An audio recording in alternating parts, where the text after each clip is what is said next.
have Jeff Annison and David Baxter here from the company, and we're just going to be going over it. Like, it's still relatively new to me too, so we're all on a journey of discovery here, man. I'm going to ask the real tough questions. Oh, and we're gonna. Is this a hard hitting? It is a hard hitting. I'm Barbara Gotcha Walters. journalism. Yeah. But if you guys have any questions, I know some of you might be familiar with it already. Just feel free to raise your hand. This is real casual, guys. We're all big nerds here. It's fine. Yeah, but first off, go ahead and introduce yourselves and tell us a little bit about your background. Okay, fantastic. So I'm Jeff Annison. I'm one of the two co-founders. Paul wasn't able to make it this week, and he's going to Palm Springs next week. And so we've had to there are so many cons, and we would love to go to all of them, but we're still kind of testing this out and seeing what the most effective way to get the word out is and tell people about this. But so I'm one of the co-founders of the company, and prior to this, I was a roller coaster designer. If you've ever been on Jurassic Park the ride at Universal Studios, I have. That was my first job out of college. Oh, no way! And then I worked in the toy industry for a while, and then Paul and I started a company called Moby TV.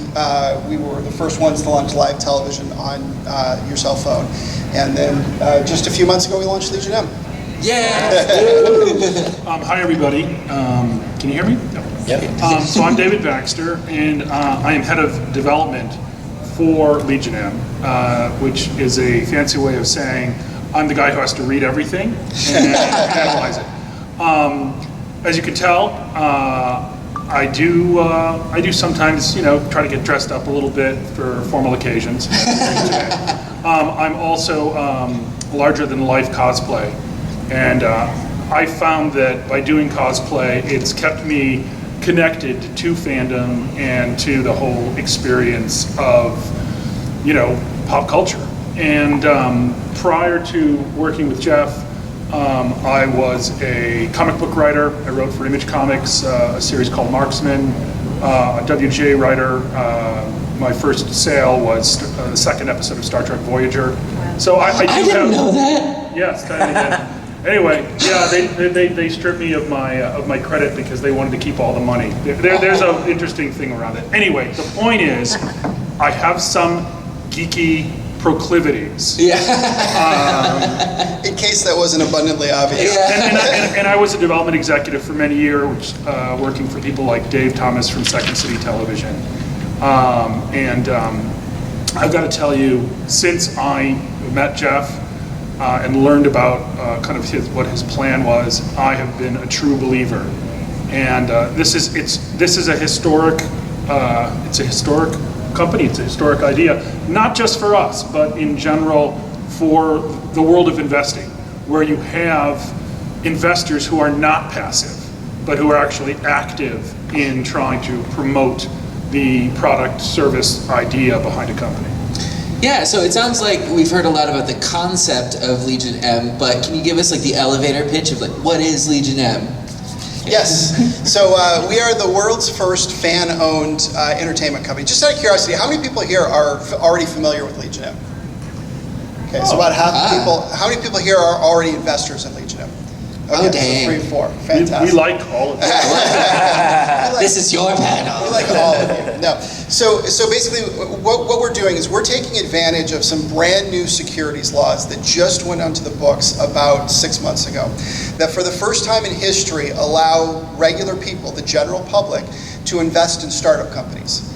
Prior to this, we were not allowed to, right? Even if your brother was Mark Zuckerberg and he pitched you on this idea for a social network, you're like, wow, that sounds really cool, And he's like, well, but it's really risky. It's a startup company, right? You're probably going to lose all your money. And but it was illegal, right? You weren't allowed. He wasn't allowed to accept your money. And so as a result, companies like Facebook would go on, and if you would put in, say, $5,000 in Facebook, it would probably be worth $50 million today. And but that whole section of the market, of the economy, was reserved only for accredited investors. And so So these new laws went into effect, and what we're doing is we're building a startup or an entertainment company with it, right? So the fundamental premise behind it is we can go out and we can make movies and television shows and virtual reality and all sorts of great stuff like that. We can have just the regular public, the audience, can invest and be a part of it. And so, and not, in the way that you back a Kickstarter project where it's just a donation in exchange for a reward, but the fact that you're literally investing money. So if these projects go on and become successful and the company becomes successful, you can make money. Your shares will go up. Yeah. So that's kind of the fundamental premise behind it. And what really, so that's, I think, what makes it fun, right? This idea that you can have, like David said, activist investors, people that are involved in the process. When we make these films, part of our promise to you is that we want to take you along for the ride so that you can live stream from the set, or maybe we can do an online hangout with the cast and crew. We want to use the legion of fans to help us select the properties that we're going to be developing into shows, and help us find, like, what are the hot new IPs? Like, what are you guys reading that's amazing? Or what's this YouTube guy that you found that is like this incredible YouTube personality? And so that's I think what makes it really fun. But I think what makes it really smart is that when you look at the economics of entertainment, one of the biggest challenges, and it doesn't matter whether you're a massive movie studio or a YouTube personality trying to break out of the basement, right? The biggest challenge is rising above the noise and getting your message and your content heard. And so this idea of having a legion of fans that are invested in the process, and financially, and probably even more than that, emotionally. Like, when our movie comes out, our fans are going to want to go see it because they've been along for the ride since day one, right? Mm-hmm. So they're going to come out on opening night, and they're going to bring all their friends, and we're going to give them an exclusive premiere party kit, and they're going to talk about it on social media. All that stuff becomes a huge competitive advantage.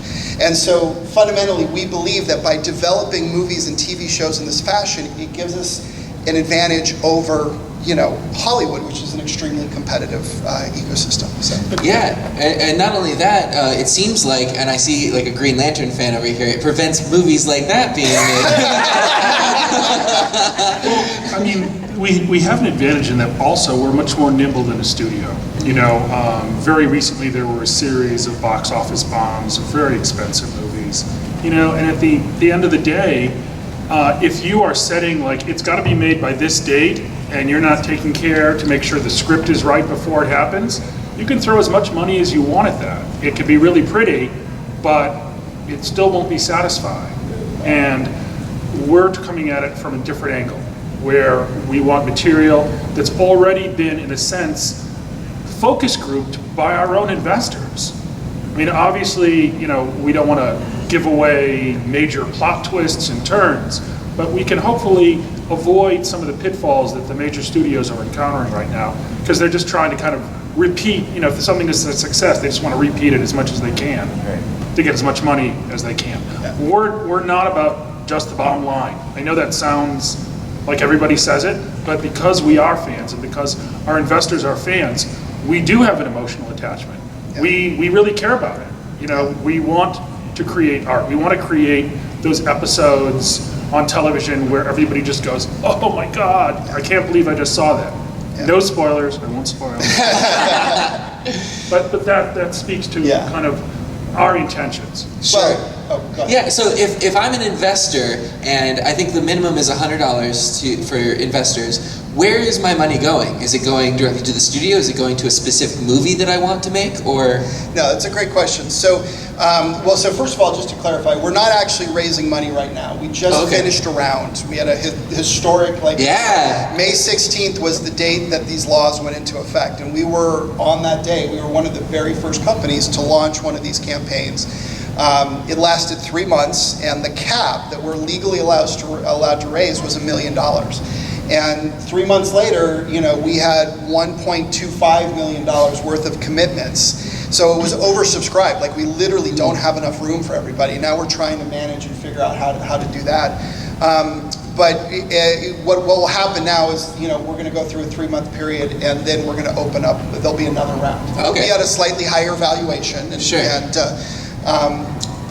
Anyway, so to get back to your question, when you invest in the company, you're investing in the company. Like it's literally like buying stock in Walt Disney Studios. Although we like to say it's more like it was back when it was Walt and Roy. Exactly back in the old days. Than now. Those brothers are going somewhere, I tell you. And that's not only because we have delusions of grandeur. Sure. We love to compare ourselves to Walt Disney, but really just this notion that it's it's a small company. It's not it's a startup company. So anyway, and then we're developing a diversified slate of projects, and so that's diversified across mediums. So we're looking at feature films, television, web content. The first project we've announced is a VR project, and potentially even more. It's diversified across genre. We're looking, horror is a obvious opportunity for us right now because horror budgets are often an order of magnitude or more smaller than doing a mainstream Hollywood feature film. And so, that's interesting. Sci-fi, fantasy. I mean, really, a lot of it, frankly, is up to our investors. It's up to the people, right? You guys are going to have a huge say in helping us steer the ship and figure out what sort of projects we want to tackle. So, where does the money go? Yeah. What was that? Where does the money go? Because he asked, where does the money go? Oh, into the projects, in terms of, or just how, say this first million. So there's infrastructure, there's development. Yes, yeah. So right now, we're at kind of an interesting point, right? So our logo is the M with the bar over, which is the Roman numeral for 1 million. And the reason is like that's our goal for the Legion, is to have 1 million shareholders in the company. And the reasoning is simple. If you've got 1 million fans, and by the way, these fans are investing, so we'd have hundreds of millions of dollars. There's literally nothing in Hollywood that you can't do, right? There's no story that you can't tell. There's no project that's too risky, right? There's nothing that doesn't ROI out. And so, that's our long-term goal. So, but we're starting with nothing. A couple months ago. But somebody, you and Paul have a great deal of experience. I mean, you took Moby TV from the two of you guys, three guys in a garage, to a very large company. Yeah. Paul and I did this before. Like as he mentioned, Moby TV was the company that we started. We started it in 1999. And you won an Emmy for it. Well, I was getting to that. in 2003, we were the first ones in the world to launch live television on your cell phone. And at the time, right, people told us, that's the stupidest thing I've ever heard. Like literally, and I'm talking about Hollywood bigwigs, right, told us, nobody's ever going to watch a movie on their phone. Like literally, flat out. Well, in 2003, I had like a Razor phone. That's exactly it. And so, and that's why, right? Yeah. I mean, the experience was lousy. We called it live TV, but it was a live Discovery Channel and live feeds from these things, but it was at, probably 1 frame every 2 seconds, if you can imagine. So the audio was contiguous, and what we found is that as long as the audio was contiguous, it didn't matter if the person, CNN totally worked, right? Yeah. Basketball did not work at all, right? So it was only certain types of content. But at the time, it was the coolest damn thing that you could do on your cell phone. I was happy if I could check my email. Like, this is so cool. And so we had an experience which was very similar to what we're seeing now with Legion M, where it was just a small group of people, and we developed this product. We're like, wow, this is really cool. And we put it out there, and it was a bit like this, the IBM commercial. There was an old IBM commercial, I don't know if you remember it, but it was launched on 2 phones on Sprint, and what happened is we put it out there, and we got our first sale, and everybody's like, oh yeah, somebody just signed up. It was a $10 a month monthly recurring subscription to subscribe to the service. And then the next one came up, and then the next one came up, and then suddenly it starts going like, then we're like, holy shit. Cool. So anyway, that just took off like a rocket, and then in 2005 we won an Emmy for innovation in television, and so it was very rewarding to go back to those people who had told us that it was stupid. Oh, thank you very much. Anyway, so I don't know where we got off on that tangent. Oh, you had asked where the money goes. So right now we're at a very unique point where we're at that ground floor, where it's just a small team. And we've got over 3,000 investors in this first round. We've got another probably 5,000 or 10,000 people that are members of the Legion that have signed up, and they haven't invested either because they got in too late or because maybe they're not sure, and that's fine. But these are the first couple steps towards $1 million. Yeah. And so right now the money's going towards, financing, just the monthly burn and setting up our infrastructure. We're gonna have to it takes marketing money, right? We gotta get the word out, You come into cons like this, Facebook advertising. How many people saw our Facebook ads? I did, a lot. Hopefully not annoying. No, we need you guys. I mean, that's part of what can cause that ticker to go, is Sure. spreading the word of mouth. Because, from an outsider's perspective, this is totally new stuff. So a lot of people might say, yeah, this is just a scam. They're just like taking our money. Nothing's going to change. Hollywood's always the same. But the thing is, until somebody tries to make a change, it definitely won't change. So all that we can do is take our experience, in the entertainment field, in the tech field, and combine it together with actually what the investors have to offer.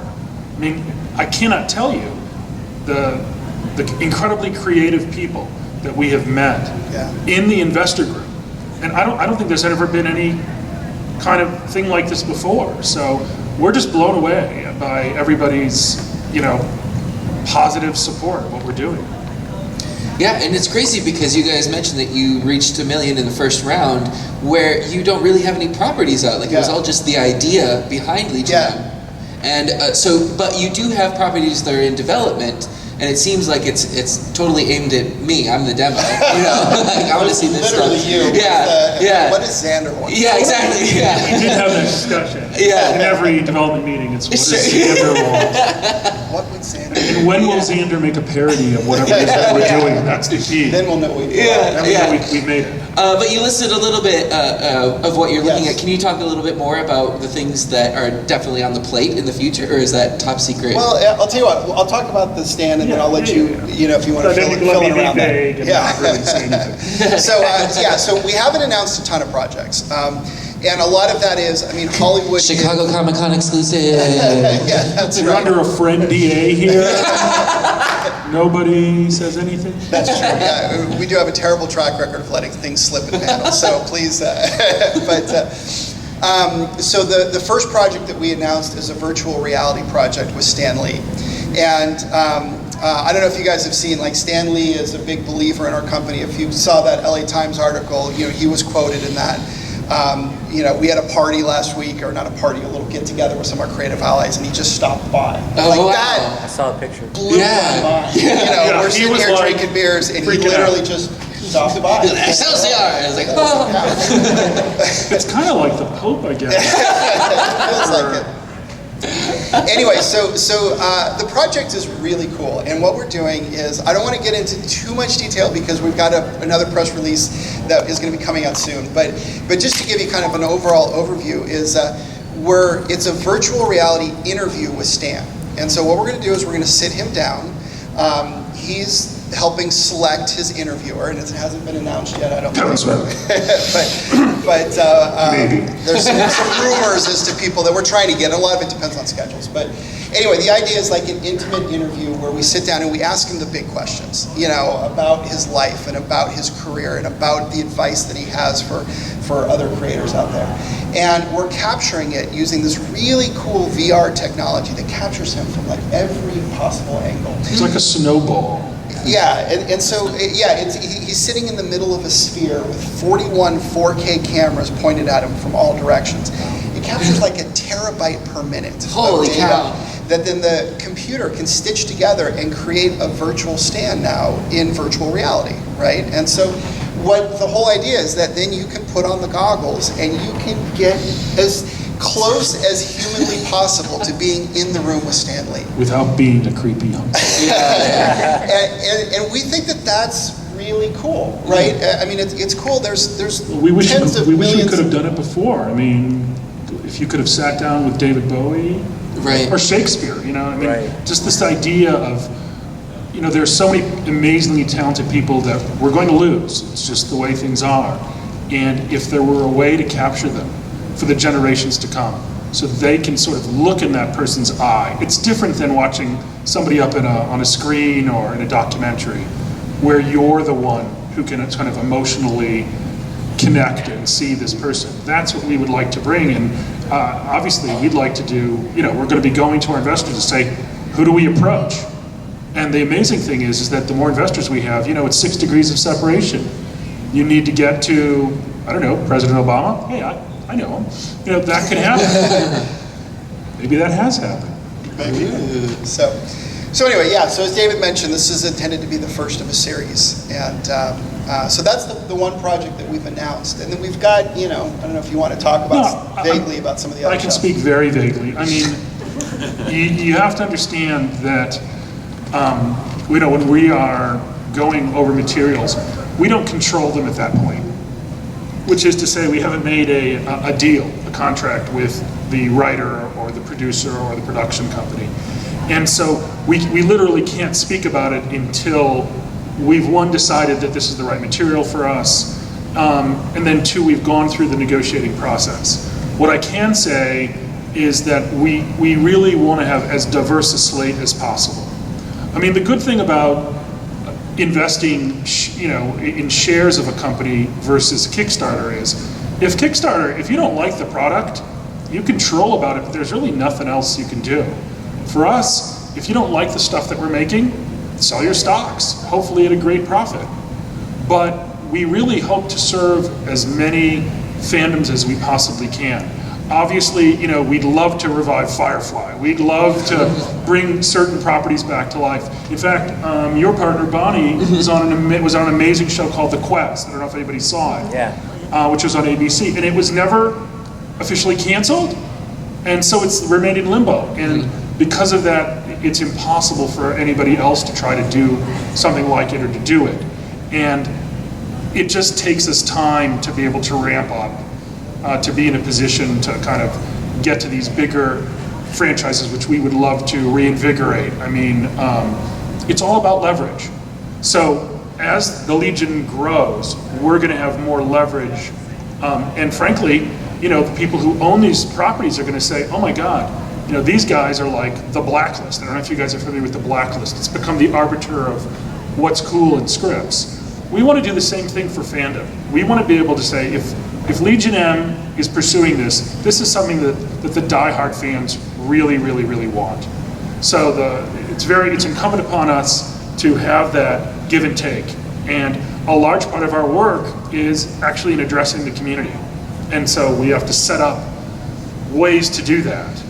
And we weren't designed as a place to discover talent, but I got to tell you, our investors are really talented. So now we are trying to figure out constructs and ways to actually tap into that. Everything will take time. These are very, very early days. I can't tell you how overwhelming it was for us to get this support without my being able to say, okay, we're doing this, this, and this. Usually, people, they want to know everything before they put anything in. So your faith and support in us is really welcome, and thank you. As a child of the internet, if there's one thing I've learned, the internet is dark and full of terrors. Does it make you nervous to give so much control to the mob out there? Well, it's definitely a double-edged sword, Sure. Right? And we recognize that. And one thing that we want to make clear to everybody is this: it's not a democracy, right? It's not like everybody Art's gets not to created by say, democracy. what it is. I mean, we've got amazing partners. Stan is one, Seth Green, and the guys behind Robot Chicken, Stupid Buddy Studios is another, Alamo Draft House, Meltdown Comics, 42 Entertainment, they do augmented reality gaming. Do you remember, guys, the Why So Serious campaign? They're the ones who did that. If you don't know what 42 Entertainment is, or augmented reality gaming, alternative reality gaming, check them out. Look up Why So Serious campaign, look up the Halo 2 stuff. I can do a whole panel talking about them because it blows your mind. Anyway, the point of it is, we partnered with those people because they understand the art as well as the business of making great content. And those things are not always aligned.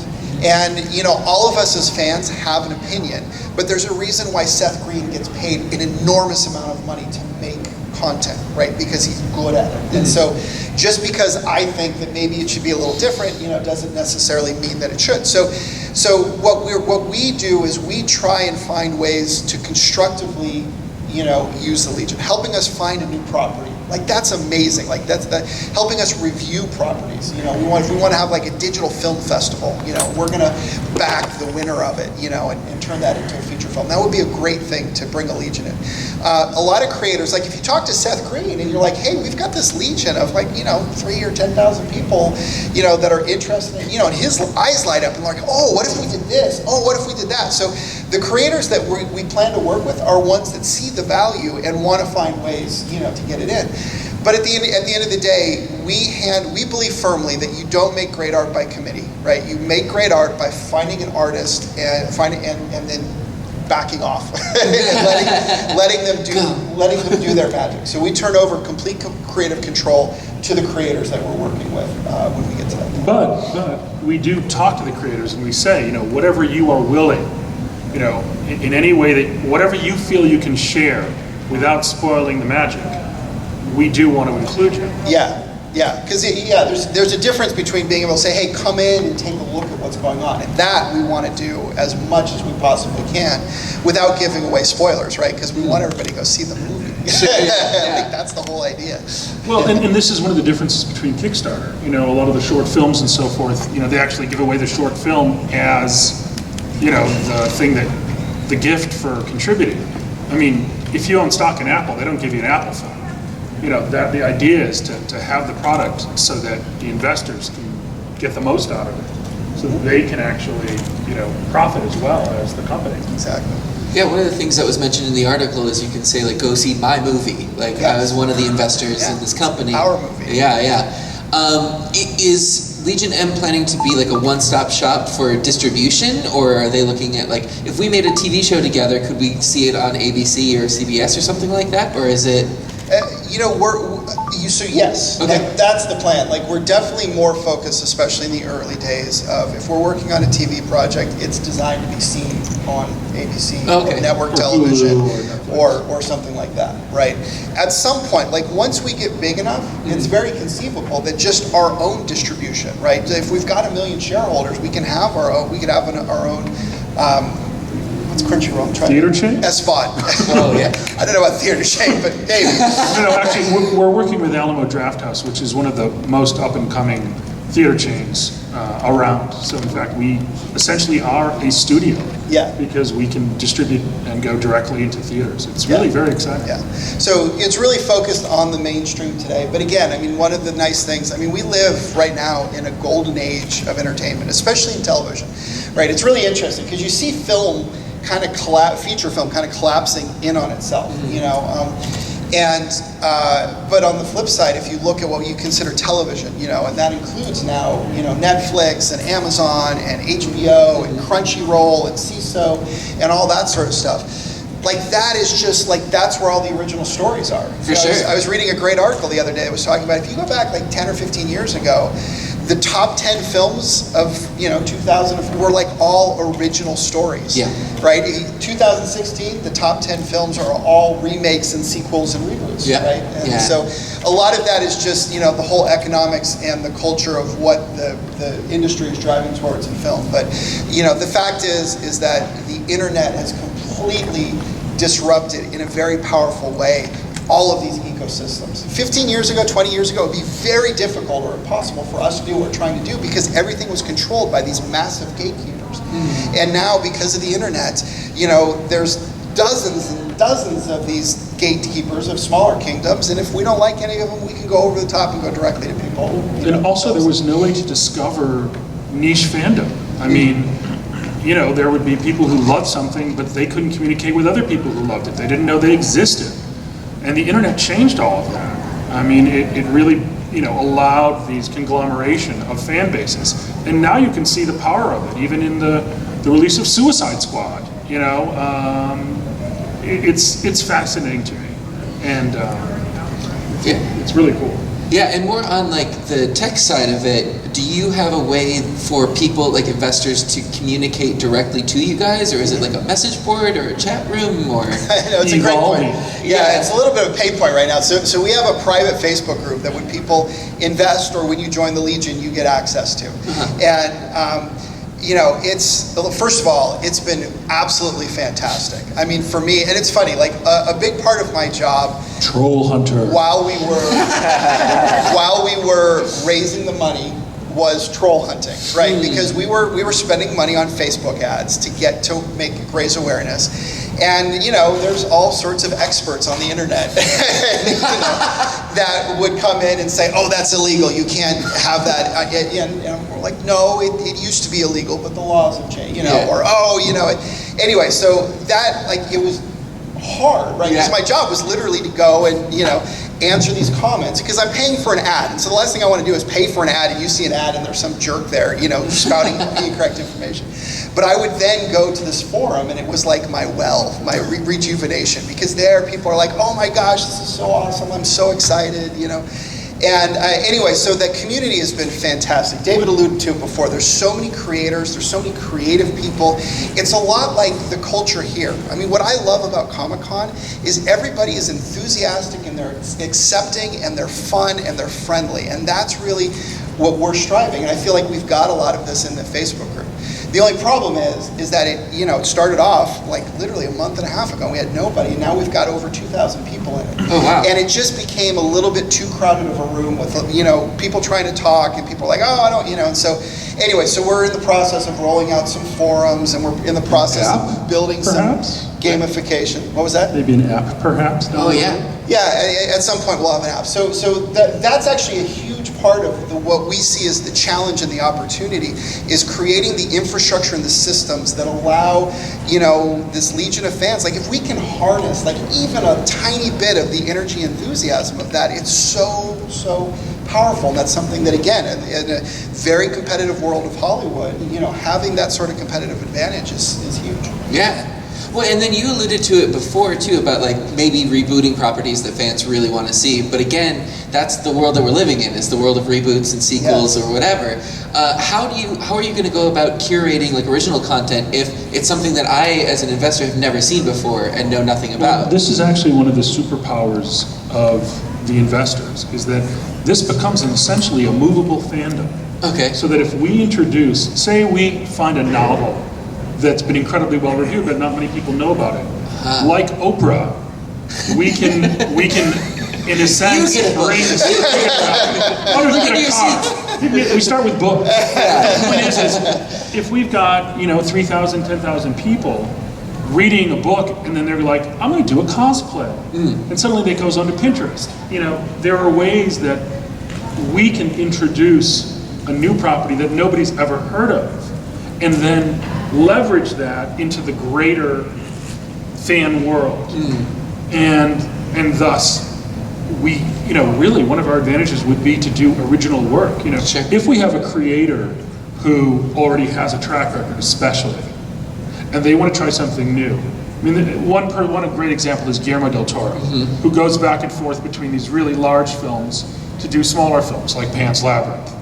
And it usually takes years and years to get those smaller films made, because he's got to make so much money on the big films that he can invest to make his smaller films. We want to be able to shortcut that by having, 1 million fans say, "You know what, Guillermo, do whatever the heck you want. We're there. I trust you. Yeah, I trust you. Scare me. We're there." Or give us some stuff to get us pumped. Sure. And that'll drive it. So does that answer? Yeah. For instance, it seems like if I am a super fan of like a book series and I go, "I would love to see this as a movie," could I pitch that to Legion M? Be like, absolutely. So, I mean, if you go back to like kind of at the highest, most abstract sense, the way that we see it is that we've got, the Legion is our chief assets, right?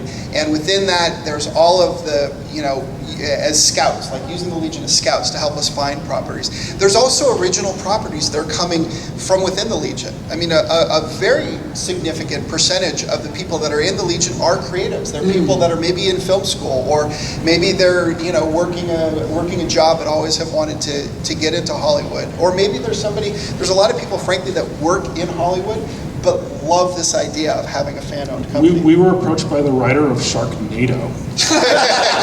No, guys, you can laugh, but Sharknado, I think the second episode was like the most viewed.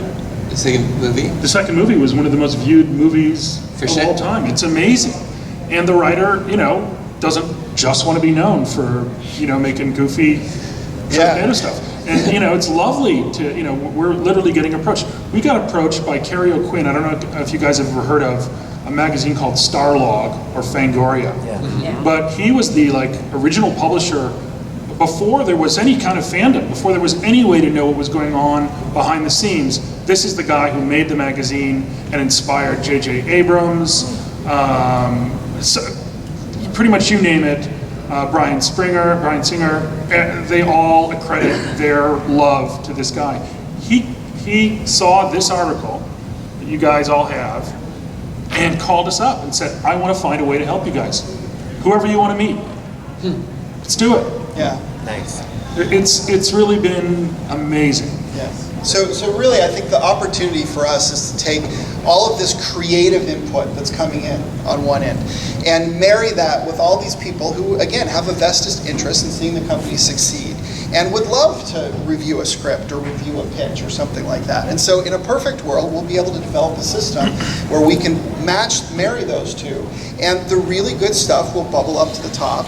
And when we break a screenwriter or a director or an actor or somebody from the Legion, that's when I know that we will have succeeded. From that. Yeah. Are there any other questions that are coming up in the audience? We're going to be wrapping up in a few minutes. By the way, we're going to be doing an informal meetup over at the lobby at the Embassy Suites across the street. It's like a lobby restaurant area.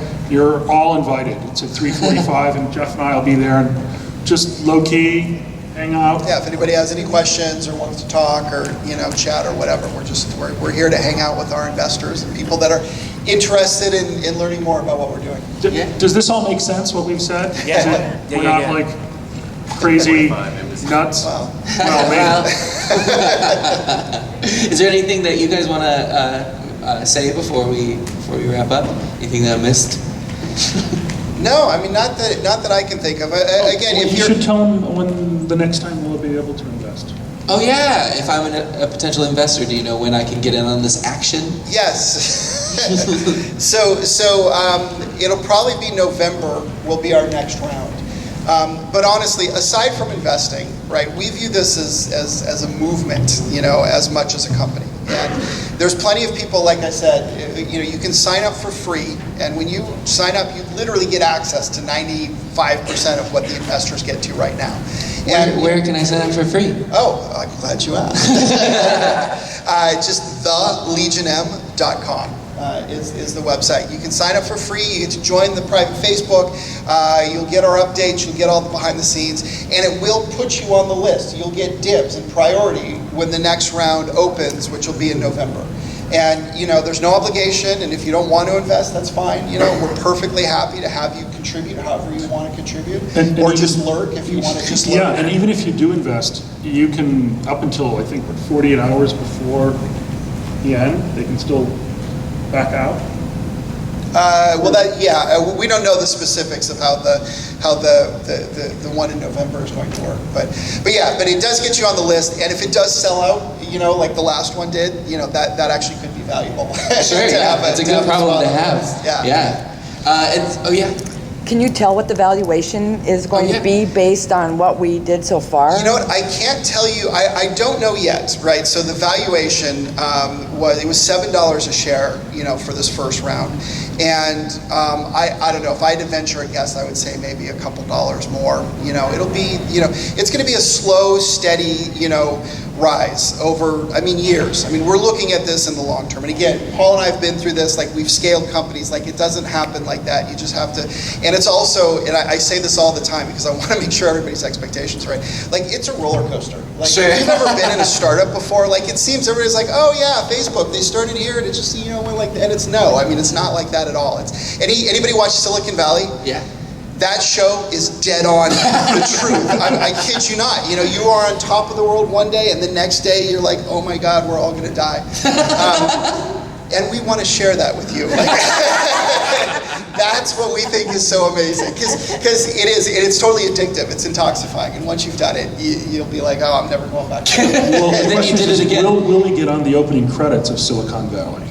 Oh, I know. Yes, They have that's the little companies raising. Yeah. That's our goal. We got to figure out who at HBO controls that. All right, guys, that's up to you. Yeah, Twitter campaign to get Legion M in the opening credits. That's the smartest thing you've said all day, David.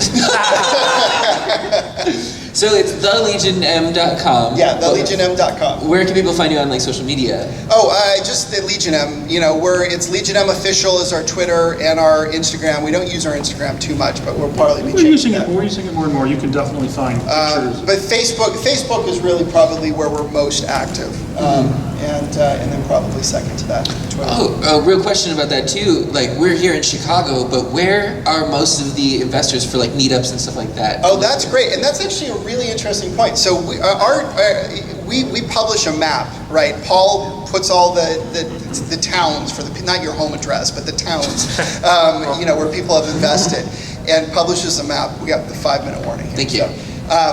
And publishes a map, and so they're really all over the U.S. There's probably 5% maybe that are international, and that's just because we didn't do any international marketing. Those are people that just happen to stumble across us that live. But I mean, literally probably not every continent. I mean, definitely not Antarctica, and I don't know that we have anybody in Africa, but I think we got all the other ones covered. And then we've had like local meetups. I mean, that's spontaneous. Like, and this isn't us like organizing from the top down. This is, there's. We need to give a shout out to Terry and to Lori, who's here. Lori, by the way, this woman in yellow here, totally saved our bacon this morning. So can everybody just real quick give Lori a round of applause? And a Legion M member and investor, and we put up the Legion M signal, and she heeded the call. So thank you very much for that this morning, Lori. But yeah, we've got a lot of people. Are we live streaming, Lori? No, okay, we couldn't live stream, but in an hour from now, all the people that are online in our private Facebook group will have the chance to see this. But we've had spontaneous groups in New York City and Los Angeles, and every day there's people coming on saying, hey, I live in Ohio, is there anybody out there that's interested in getting together? And so and creating swag, that was just what amazed me. People showing up with t-shirts that we hadn't designed. Yeah, we got scoops, right? Because like one of our plans has been, we're going to do these really cool, like these are just okay, but we're going to do some really cool Legion M shirts. And I'm actually designing them right now, and they're almost about to release. And we've already had like 6 knockoffs. People creating. There's a guy that's creating Legion M shirts with the states, with the state of California or whatever, and it's amazing. Like everybody, wants to get them. So yeah. We need a buff. What was that? Buff. A buff, yeah. Like there's regional. We've got big plans. So where are you guys based out of, and how do you interact with potential filmmakers or producers or whatever? Like, are you just, if you approve a project for them, are you just sending them money? Are you flying them out to where you are? So the question is, where are they based off of, and how do you get in contact with potential filmmakers? So I'll take the first part, and then I'll kick it to David on the second part. But so we're in Northern California, Silicon Valley, San Francisco Bay Area, and Southern California. So David and Terry, who are 2 development executives, they live in Southern California. Paul and I, we come from the Silicon Valley side. We live in Northern California, but end up flying down to SoCal about half the time. And then as far as projects go, I mean, David will be one of the people, we're not soliciting projects from the public yet, right? There's a place where people can sign up, and like I said, we're going to have this whole system where people can submit projects, and we'll evaluate them, all that. Again, a lot of the projects that we're looking at are working with established creators, like Stupid Buddy Studios, You keep pointing at me when you say Stupid Buddy, and I don't know. No. Just kidding. And that sort of thing. But ultimately, like I said, we partner closely with the creator, but when we want to cede complete creative control, to the creator. But it's definitely more than like we're sending checks to the person. It's really, and like I said, we would love for like one of the projects on our slate to be an internal Legion M film. Like that would be really cool. And if we could get to the point where we could find like cast and crew and like that could happen at some point, but it's not where we are. Yeah, I mean, right now we are at very early days. It may be a year before anybody sees anything. The important thing, though, is to establish the relationships that we need throughout Hollywood to be able to get to the people we need to get to, and that's why having an active investor base helps us. The more we're in the news, the more people are talking about us, the more we can get over the static, the stronger we are. In terms of, working with creatives, at this point, we're trying to save every dime we've got. We want to put our investors' money to work.